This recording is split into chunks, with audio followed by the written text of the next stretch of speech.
The United States and Saudi Arabia have carried out their first joint military strike since President Donald Trump paused Washington's bombing campaign against Iran, targeting Iran-backed armed groups in Iraq. The strikes mark the first major U.S. military action in the region since the suspension of the Iran campaign, as Tehran responded with attacks on U.S. positions and shipping in the Strait of Hormuz, raising fears that the conflict could widen further across the Middle East. The United States and Saudi Arabia launched coordinated air strikes on Iran-backed armed groups in Iraq on Wednesday, marking the first U.S. military action in the Middle East since President Donald Trump suspended the American bombing campaign against Iran last week. The strikes targeted several bases belonging to Iraq's Popular Mobilization Forces, or PMF, powerful Iran-backed paramilitary groups that are formally part of Iraq's security apparatus. The PMF said at least 20 of its members were killed and 32 wounded. Washington and Riyadh said the operation was carried out in response to drone attacks launched from Iraq against Saudi oil infrastructure. Iran said it responded by launching attacks on U.S. military bases in Jordan and targeting ships transiting the Strait of Hormuz.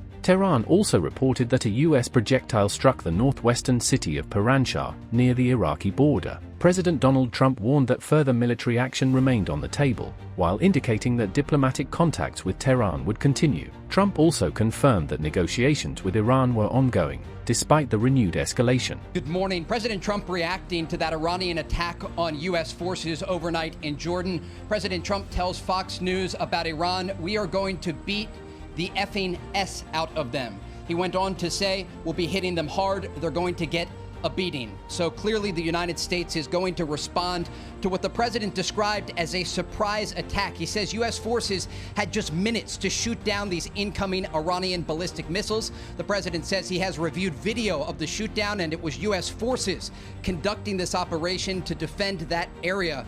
He said it was real time. They were calling out coordinates and ensuring that none of this incoming Iranian fire got through. The latest strikes could significantly expand the conflict. This is the first time Saudi Arabia has publicly acknowledged taking part in military operations alongside the United States during the war, potentially opening a new front involving Sunni-majority Saudi Arabia directly against Iran-backed Shia groups. Iraq's presidency condemned the strikes as a violation of the country's sovereignty while also calling for an end to attacks by armed groups against neighboring states. Iran described the US-Saudi operation as an attempt by Washington and Israel to broaden the regional war, while Iran-backed militia Harakat Hezbollah al-Nujaba warned that both countries would pay a heavy price. The fighting comes after the collapse of the interim US-Iran agreement reached in June over the future of the Strait of Hormuz. Iran rejected an Omani proposal for joint regional management of the waterway, calling the plan unreasonable. According to a senior Iranian official, Tehran rejected a proposed 50-50 control arrangement with Oman, insisting it wants sole control over inbound shipping routes and partial control over outbound traffic. Iran's Revolutionary Guard said they continue to maintain full control over the Strait of Hormuz and would respond to what they described as unlawful U.S. military interference. Meanwhile, the United States has continued directing commercial vessels to use shipping lanes closer to the Omani coastline instead of routes near Iran. The renewed fighting has once again rattled global energy markets. Brent crude prices surged nearly 7%, climbing back towards $90 a barrel after falling earlier this week following Trump's decision to suspend the U.S. bombing campaign. The latest escalation has renewed concerns over the security of the Strait of Hormuz,